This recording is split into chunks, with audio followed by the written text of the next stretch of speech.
Pastor Tarcísio, muito obrigado. Tá bom? Palavras generosas, palavras amigas e o que eu percebo aqui é que a amizade não falta, né? Não falta aqui. Tanta gente amável, viu, Murilo? Tanta gente amável, tanta gente amiga, tanta gente especial, gente que fez parte da vida de Murilo, ainda faz até agora, desde muito tempo, né? Então a gente tem aqui uma boa parte, ou melhor, uma parte da família. Eu tenho ali a minha esposa Verônica, né? Os meus filhos Natan e o Benjamin. A gente tem ali a Célia, irmãs, Márcia, Cristina, cunhado, pastor Manuel. Gente, tanta gente boa, Júnior, Carla, os Muritibas, está ali o irmão Luiz, todo contente, e tem muito motivo para isso, não é assim? Sua família, e tantas famílias amáveis aqui, famílias que ajudaram o Murilo na caminhada dele aqui em Belo Horizonte. Família do irmão Joel, o Dorgival, família. E se pudesse falar aqui, a gente ia avançando. Eu tive contato com um seminarista há pouco tempo e ele falava assim, pastor, é muito bom poder agradecer. E eu aprendi com ele ali que agradecer é algo maravilhoso, né? É claro que a gente não tem como lembrar todo mundo aqui, mas eu agradeço pela igreja também. O pastor Arlécio, na caminhada aqui, pastor Wallace, o pastor Tarcísio, logo no comecinho, chegando, entrando em contato, falou, pastor Magno, nós temos um compromisso e nós vamos avançar com esse compromisso que a gente tem. E eu fiquei muito contente. Há tanta gente amável aqui. Pastores, concílio, eu quero agradecer a ordem local, de uma maneira muito abençoada, conduziu o processo do concílio, né? Foi muito agradável participar também desse momento. Essa igreja aqui, no Barro Preto, que sempre está assim junto conosco nessa nossa caminhada. Família é uma coisa muito interessante e a gente leva a família muito a sério. A gente leva a questão da posteridade também de uma maneira muito séria. E a gente conversa muito sobre isso desde muito tempo, né? Essa questão da família, essa questão da gratidão, essa questão dos filhos, de conduzir os filhos no caminho do Senhor. Esses últimos tempos tem sido muito difícil conduzir, às vezes, os filhos nos caminhos do Senhor. Mas é muito importante que nós, como família, nós avancemos nessa orientação que Deus dá para a gente. E tem sido um desafio para a gente também, como família. E o Senhor nos deu a oportunidade de ter aqui a nossa nora, uma menina muito amável, graciosa, e que nos deu uma netinha linda. E a gente está prestes a ter um outro bebezinho chegando, não é assim, irmã Deceles? Tanta gente boa, tantas coisas boas acontecendo. E se pudesse parar aqui e falar das experiências desse rapaz, teria muita coisa para falar. E ele muitas coisas boas para falar. Não vou falar das situações um pouco mais complicadas. Na volta da piscina, correndo atrás dele, no último aperto, não é assim?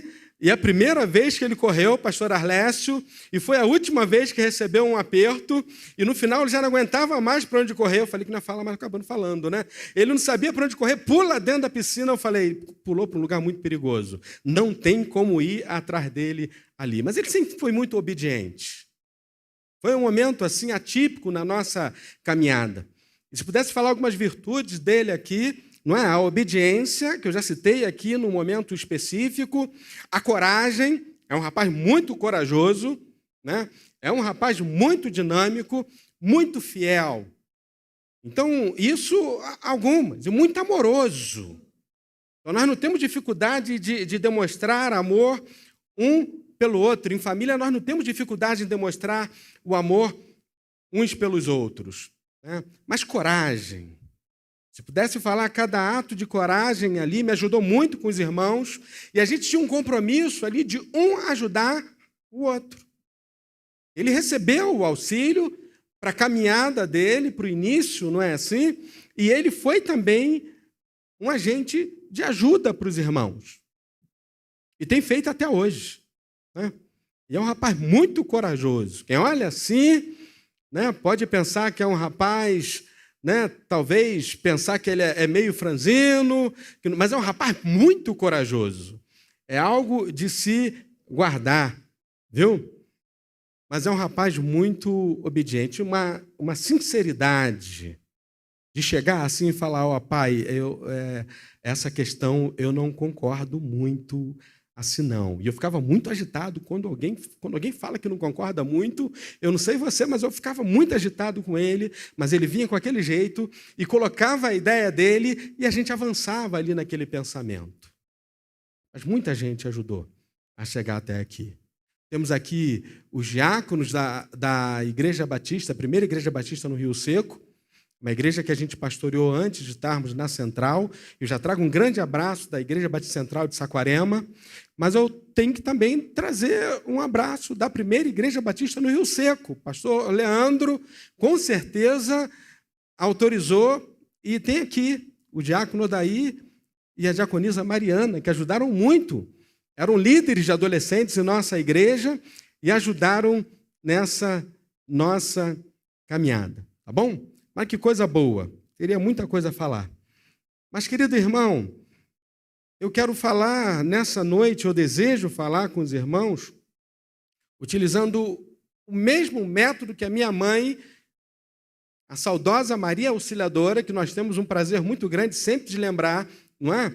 Foi uma irmã plantadora de igreja lá na nossa região, uma evangelista, e ela trabalhava com crianças, e foi uma das pioneiras ali no nosso estado, com a orientação da APEC, e levava aquele monte de criança para a igreja.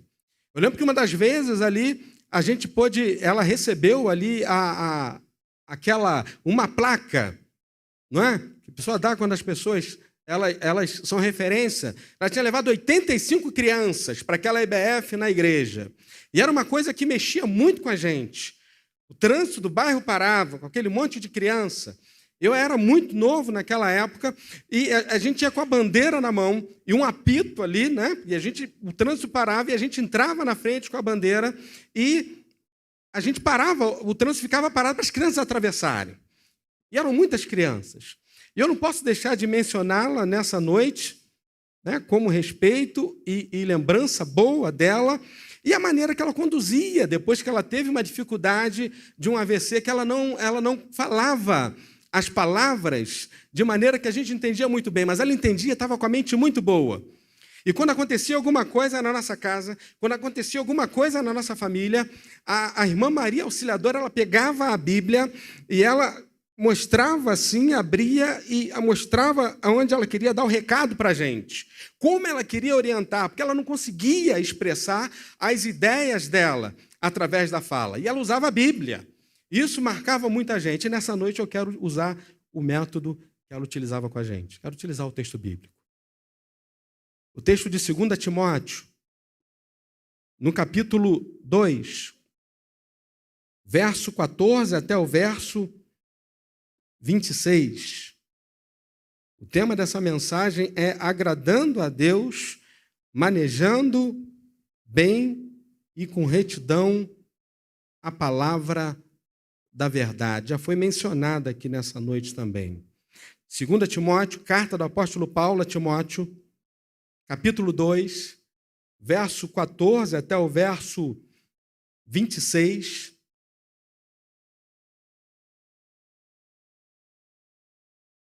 Que diz o seguinte: recomenda estas coisas, dá testemunho solene a todos perante Deus, para que evitem contendas de palavras, que para nada aproveitam, exceto para a subversão dos ouvintes. Procura apresentar-se a Deus aprovado, como obreiro que não tem de que se envergonhar, que maneja bem a palavra da verdade. Evita igualmente os falatórios inúteis e profanos, pois os que deles usam passarão a impiedade ainda maior. Além disso, a linguagem deles corrói como câncer, entre os quais se incluem Himeneu e Fileto. Estes se desviaram da verdade, asseverando que a ressurreição já se realizou, e estão pervertendo a fé a alguns. Entretanto, o firme fundamento de Deus permanece tendo este selo: o Senhor conhece os que lhe pertencem. E mais, aparta-te da injustiça todo aquele que professa o nome do Senhor. Ora, numa grande casa não há somente utensílios de ouro, de prata, há também de madeira, de barro, alguns para honra, outros, porém, para desonra. Assim, pois, se alguém a si mesmo se purificar destes erros, será utensílio para a honra, santificado e útil ao seu possuidor, estando preparado para toda boa obra. Verso 22. Foge, outro sim, das paixões da mocidade. Segue a justiça, a fé, o amor e a paz com os que de coração puro invocam o Senhor. E repele as questões insensatas e absurdas, pois sabes que só engendram contendas. Ora, é necessário que o servo do Senhor não viva a contender, e sim, deve ser brando para com todos, apto para instruir, paciente, disciplinando com mansidão os que se opõem, na expectativa de que Deus lhes conceda não só o arrependimento para conhecerem plenamente a verdade, mas também o retorno à sensatez, livrando-se eles dos laços do diabo, tendo sido feitos cativos por ele para cumprirem a sua vontade. A gente para por aqui e eu quero orar junto com os irmãos e agradecer pela palavra dele. Senhor, muito obrigado, Senhor, por tua palavra que é abençoada e que nos orienta, Senhor, na nossa caminhada. Obrigado por essa noite, uma noite especial. Obrigado porque nessa noite aprove ao Senhor dar a graça de ter a consagração, Pai, do pastor Murilo Augusto Braga Ribeiro dos Santos. Um momento muito especial, Pai. Mas um momento especial também da orientação da Tua palavra para nós. Então, muito obrigado por ela. Eu oro no nome de Jesus. Amém. Meus queridos irmãos, aguardando a Deus, manejando bem e com retidão a palavra da verdade.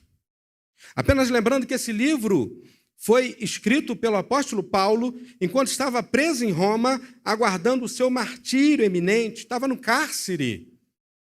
E enquanto ele aguardava ali a sua partida, a prisão e a sua partida, ele escreve a Timóteo, seu filho na fé, seu amigo íntimo, cooperador no evangelho, para que Timóteo fosse fiel em tudo em relação ao seu chamado de ministro do evangelho.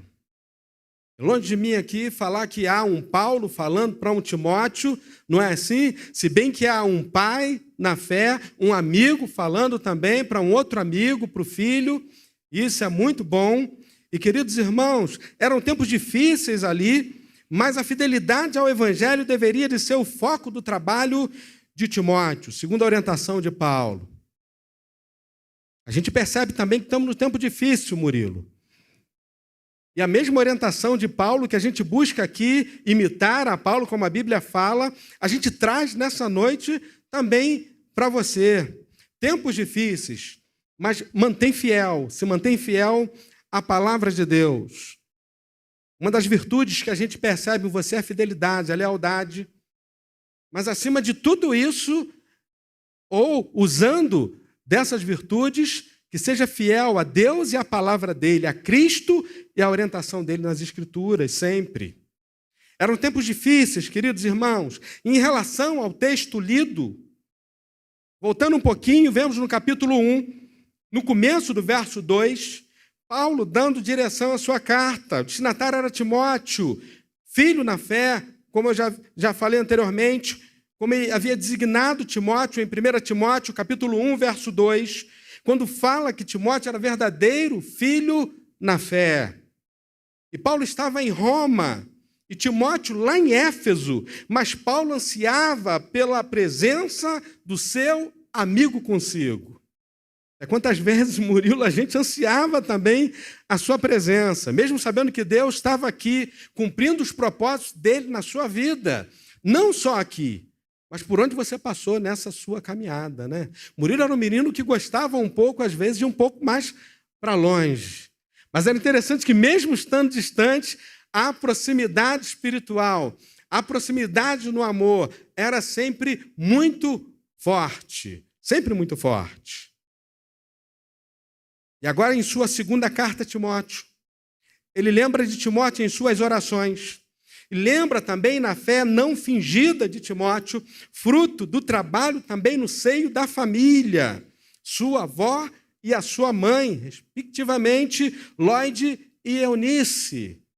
Querido irmão, a mãe de Timóteo era uma judia, o pai era grego, e eu fico pensando como a influência de uma mulher de fibra, uma mulher amorosa, serva de Deus, trabalhou a fé de um rapaz que tinha outras influências religiosas tão próximo de si. O que acontece às vezes com os nossos filhos. Nós ensinamos, é claro, mas a gente não tem como guardá-los, não é assim? Numa bolha. A gente orienta e eles vão viver a vida deles. Tem uma experiência muito boa. Mesmo distante, aqui quase 600 quilômetros, às vezes, pai, nós temos um desafio aqui. Temos uma situação, temos uma viagem, o que o senhor acha? E a gente falava ali o que a gente achava, até o momento que ele começou a caminhar com a sua família, e agora as decisões ele tem que tomar, não é assim? Geralmente sozinho, tem que tomar as decisões agora como líder da casa dele. E eu fico pensando, querido, como que é boa a influência de familiares cristãos, homens e mulheres de Deus. E aqui no caso de Timóteo, a mãe dele, a avó, Lóide e Eunice. E indo no mesmo capítulo 1, ele, Paulo, demonstra a sua fé em Cristo Jesus, convida seu jovem amigo a participar com ele de seus sofrimentos em favor do Evangelho, capítulo 1, verso 8, a parte B, sem não antes mencionar o seu orgulho em relação ao Evangelho de Cristo e ao seu próprio testemunho. Paulo fala assim para Timóteo, no verso 8, a parte A do 1º capítulo: não te envergonhes, portanto, do testemunho do nosso Senhor, nem do seu encarcerado, que sou eu. Pelo contrário, participa comigo dos sofrimentos a favor do Evangelho, segundo o poder de Deus. Era uma orientação muito forte. Participa comigo, Timóteo, dos meus sofrimentos. Não se envergonhe de Cristo, não se envergonhe também de mim.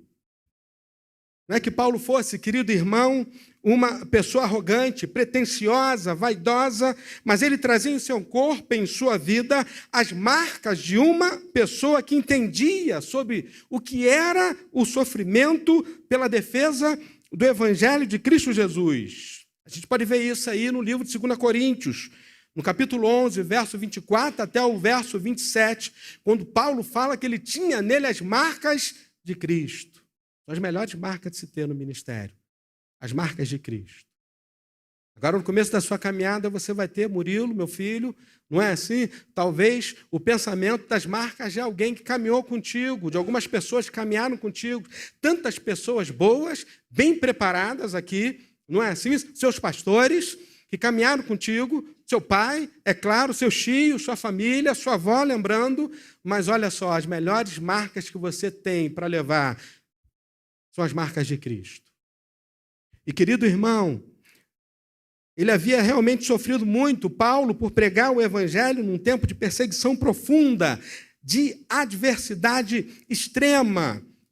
E no verso 13 do capítulo 1, parece que ele dá o resumo da mensagem que ele gostaria que Timóteo guardasse no coração. Mantém o padrão das sãs palavras. Parece ser algo corriqueiro. Parece ser algo simples, mas olha, manter o padrão das sãs palavras é algo extremamente importante na vida de um servo, de uma serva de Deus, de um vocacionado, de um pastor, de um ministro do Evangelho. E após ele apresenta um dos fatos mais tristes e marcantes de sua vida, que foi ver uma cidade que havia sido trabalhada por ele em prol do Evangelho, Éfeso, que havia tido muitas pessoas aceitando a fé em Cristo, mas agora, com a sua ausência por lá, mestres hereges haviam entrado, subvertido a fé de alguns, inclusive fazendo-os largar a fé e a seguir doutrinas diferentes daquela que Paulo havia orientado à igreja de Éfeso. No capítulo 2, Paulo convida novamente Timóteo a participar dos sofrimentos dele, está lá no verso 3, e faz uma analogia do pregador do evangelho como um bom soldado, atleta e lavrador. É muito lindo. Soldado, querido irmão, aquele que recebe soldo, mas também aquele que está inserido numa batalha ou numa guerra, verso 3 e o verso 4. E nós estamos inseridos numa batalha, numa guerra contra o diabo, contra o mal, contra as doutrinas, que não são as doutrinas de Deus. Atleta, aquele que recebe o prêmio pela vitória. Se jogar segundo as normas, conforme diz o verso 5. Está lá, igualmente, o atleta não é coroado se não lutar segundo as normas. E o lavrador, aquele que semeia, mas também o que colhe o fruto do seu trabalho.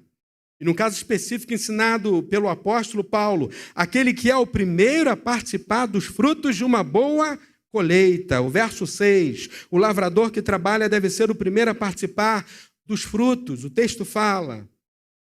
E no verso 8, Paulo orienta Timóteo a lembrar de Jesus. Então, toda vez, olha, lembrar de Jesus é um dos melhores remédios. Quando se estiver em dificuldade, quando se estiver triste, confuso, lembra de Jesus. Será que eu posso passar alguma coisa para você? Toda vez que eu fico assim, um pouquinho mais agitado, aí eu pego lá o Salmo 23, lembro de Deus, e pego as orientações de Jesus, o nosso Senhor, o nosso Mestre. Pego um texto onde Jesus está trabalhando ali, junto com os seus discípulos, ensinando os seus discípulos. Aí o negócio muda, o ânimo vem, o desânimo vai embora, a apreensão vai embora. Porque, Murilo, às vezes no ministério, o ministério é algo maravilhoso, mas o ministério às vezes traz algumas surpresas para a gente. Esse dia, numa reunião da nossa ordem lá, a litorânea é uma ordem muito abençoada. Nós somos lá perto de 200 pastores, próximo de 100 igrejas, e um dos pastores mais experientes da nossa igreja foi pregar lá na Central, mas não de pastores. E ele falou assim, olha, o ministério pastoral às vezes tem muitas surpresas, e às vezes a gente fica numa dificuldade muito grande. E eu achava que essa situação era o que acontecia com a gente, os pastores mais jovens. A gente é mais jovem. 17 ou 18 anos, às vezes eu fico confuso, mas ainda somos novos no pastorado. E aquele pastor ali, ele falou, às vezes é assim. Então, toda vez que você tiver uma dificuldade no ministério, a melhor coisa que você tem para fazer, olha para Jesus. É o que Paulo fala aqui para Timóteo, no verso 8. Lembra-te de Jesus Cristo, ressuscitado de entre os mortos, descendente de Davi, segundo o meu evangelho. E agora ele entra no verso 14, dizendo que Timóteo tem que recomendar, testemunhar a todos, e que Deus seria ele mesmo a testemunha, para que evitassem contendas de palavras. A realidade, queridos irmãos, é que contendas de palavras sempre só serviram para subverter os que ouvem elas. Parece que a apostasia, a corrupção estava tão grande ali naquele momento, no tempo de Paulo e Timóteo, que Paulo admoesta ali o seu filho na fé a recomendar a seus ouvintes que não se envolvessem em questões que pudessem distorcer a mensagem fiel do Evangelho de Cristo.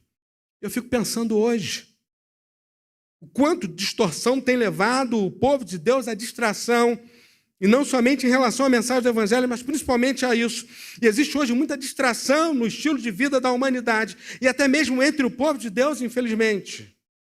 O evangelho é um só, Murilo, o evangelho é um só, o evangelho é puro, mas de vez em quando aparece alguém defendendo ou fazendo uma nova doutrina, fazendo com que as pessoas se distraiam, acabem não recebendo a mensagem fiel do evangelho, e eis aí o grande perigo. Isso aí não é novo. O tempo do apóstolo Paulo, Timóteo já tinha. Hoje também não é diferente. E essas contendas de palavras, olhando um pouquinho o texto, levaria os ouvintes a terem a fé subvertida. E esse era o receio do apóstolo Paulo, e eu fico pensando que parece que ele temia mais a isso do que a própria segurança dele, a própria vida dele, mas que a mensagem fosse subvertida. E o povo se afastasse da fé por causa de uma mensagem distorcida. É como se ele dissesse assim: Timóteo, meu filho, ensina ao nosso povo que evitem a todo custo contendas de palavras, pois a subversão dos ouvintes é certa, parafraseando aí o verso 14. E ele também orienta que se evitem falatórios inúteis e profanos, e cita que os que se utilizam disso entrarão no estágio de impiedade maior. Impiedade maior, pois já devem de ser considerados ímpios pelo fato de usarem falatórios inúteis, que não servem para nada, e profanos, que envergonham e vão contra a santidade da mensagem de Cristo. A grande realidade é que o evangelho pode ser envergonhado. As pessoas, se utilizando ele de uma maneira deturpada, ficam envergonhados. O evangelho nunca vai ser envergonhado. E quantas vezes nós vemos pessoas, às vezes até bem intencionadas, tratando as verdades simples, mas profundas do evangelho, como situações nunca narradas no texto bíblico, para ter uma interpretação pessoal, de conveniência, e acabam profanando o texto bíblico, e eis aí um grande perigo. E Paulo considera que tais pessoas entraram num grau elevado de impiedade e que o risco desse grau de impiedade aumentar é sempre muito grande. O verso 16: evite as conversas inúteis e profanas, pois os que se dão a isso prosseguem cada vez mais para a impiedade. Eu lembro uma vez, num café de pastores na nossa casa, novo no ministério, e separei ali 1 ou 2 vídeos um pouco mais engraçados para compartilhar com os amigos ali mais experientes, um momento de infelicidade, não é assim? É por isso que eu vejo essa palavra aqui como uma palavra muito atual e muito importante. Eu mostrei aqui uns vídeos ali muito engraçados de alguns pregadores fazendo algumas coisas assim muito engraçadas, e um pastor antigo do interior do estado tinha chegado ali na nossa cidade e ele olhou para mim e falou: meu filho, não faça isso, não faça isso. Estou lembrando dele até hoje, quase 20 anos. Falatório inútil, profanando o que não devia profanar, falando o que não devia falar, fazendo brincadeira do que não devia fazer. Me envergonhei naquele momento. E me arrependi naquele momento de ter feito aquela brincadeira. Então, Murilo, o evangelho é puro, a palavra de Deus é pura. E a gente nessa caminhada de hoje, né, onde tudo é ali motivo para dar um like, para o pessoal, não é assim, compartilhar, para o pessoal achar graça, mantém o padrão das sãs palavras. Perca tempo com isso não, que é só perder tempo. Não precisa ter uma revelação pessoal, porque a revelação que nós temos é a palavra de Deus. Não tenta inventar nada. O texto está aí, o texto é claro. Quando a gente tem fidelidade em expor o texto, ele é claro e ele fala uma capacidade, uma profundidade muito grande. Ele usa o verso 23 para demonstrar a Timóteo de maneira forte, severa, deixar as questões insensatas e absurdas, por elas terem como fim principal a contenda. Sempre dá problema, sempre dá problema. Ainda bem que eu tive lá o meu pastor para falar naquele momento lá. E ele utiliza um termo aí no texto bíblico, ele fala repele, que significa impelir para longe, ou impelir para fora, ou até mesmo rechaçar, que é o mesmo de não deixar entrar, ou não deixar se aproximar. É como se dissesse que questões insensatas e absurdas deveriam de ser empurradas com força para longe, para muito longe. Só dá problema, só traz contenda. O verso 22, o verso 23, traz um jogo de palavra aí muito interessante. Ele fala assim, olha, foge outro sim das paixões da mocidade. Segue a justiça, a fé, o amor, a paz, com os que de coração puro invocam o Senhor, e repele as questões insensatas e absurdas, pois sabes que só engendram contendas. Foge, segue e repele. Foge de quê? Foge das paixões da mocidade. A princípio pensamos que Timóteo era um jovenzinho, talvez assim, não é assim? Mas quando percebemos que ele já tinha liberdade de andar sozinho ali pela Ásia Menor, parece que já era um rapaz muito maduro. Mas o certo é que mesmo para um rapaz maduro, as paixões da mocidade eram uma sedução muito grande, como ainda o é até hoje. Não só com os mais novos, mas com todos nós. E se Timóteo investisse tempo, recursos, esforços em sucumbir ali às paixões da mocidade, o seu objetivo e trabalho seriam comprometidos, Murilo. Foge das paixões da mocidade. Deus tem dado para você um trabalho desde muito tempo. E se você continuar aí nesse propósito, vai se dar bem, vai continuar bem, entendeu? Então foge das paixões da mocidade, são muitas. Foge delas. E ainda hoje, nós somos orientados a fugir. Temos a mesma orientação de Paulo a Timóteo, foge. E ele fala também, segue o quê? Foge, segue agora, segue a justiça. O verso 19, ele já havia orientado Timóteo a se apartar da injustiça. A fé, segue o amor. Nós vivemos num mundo injusto para muitos.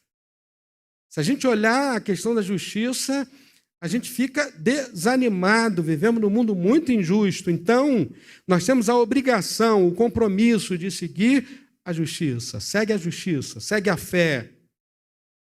Toda vez que tiver a fé ali agitada, né? Segue a fé, olha para Cristo, lembra de Cristo e segue o amor. É um rapaz amoroso, é muito bom estar contigo, a gente percebe isso muito fácil, não é? Que o amor, assim, ele é transmitido de uma maneira muito fácil. Isso é muito bom. E alegra o coração de Deus. E segue a paz também, paz. Que sentimento nobre e bom. Nós merecemos a paz. Ninguém merece viver sem paz. Nós merecemos a paz. Por que tanta guerra? O mundo busca a guerra. Nós buscamos a paz. Ou melhor, nós temos a paz. Deus nos dá a paz. E Paulo termina o capítulo 2, convidando a Timóteo a ser manso, dizendo que, sendo assim, alguns poderiam ser livres da insensatez comum aos que não conhecem a Deus, ou o conhecem em parte, mas não o obedecem. Verso 24 até o verso 26. É muito bom falar de mansidão. É uma das marcas também que a gente tem. Na nossa família, a gente tem também as marcas da mansidão. A gente fala muito de família. Murilo é um rapaz manso, corajoso, mas manso. Espero que eu continue sendo assim. Corajoso, mas manso. Né? Um rapaz de paz. Que a gente não merece, ninguém merece guerra. Guerra é uma coisa muito triste. Eu estou chegando no final. E talvez você tenha percebido que pulei o verso 15. Deixei-o aí para o final de propósito. O verso 15. Que diz assim: procura apresentar-te a Deus aprovado, como obreiro que não tem que se envergonhar, que maneja bem a palavra da verdade. É uma das orientações que eu gostaria que guardássemos nessa noite, que você guardasse nessa noite, meu filho, pastor Murilo.